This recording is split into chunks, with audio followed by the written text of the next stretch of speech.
Welcome to another Herman Miller Embody chair fixing tutorial brought to you by Office Logix Shop.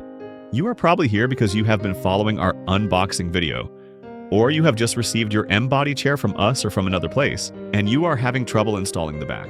No problem at all. We are here to guide you through it. If you notice that the long bolts aren't catching, don't worry. It's likely because the nut inside is slightly misaligned or wobbly. This is a very common part of the setup process, and there's absolutely no need to panic or consider returning the chair. Here's how to fix it. Lay the chair flat on the ground as shown. Now let's take a closer look. See this nut? If it's loose or out of place, just realign it with this section right here.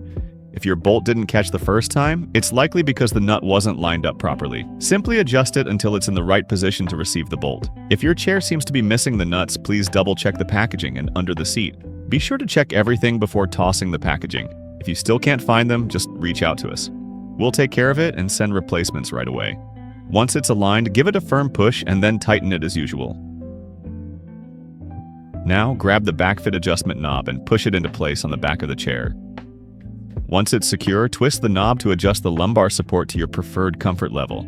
Once you have this part done, you can continue with the rest of our unboxing video as usual. You can also check out the rest of our video library for more helpful tips on the Embody and many other chairs. Thank you for watching, and we hope you enjoy your chair from all of us at Office Logix Shop.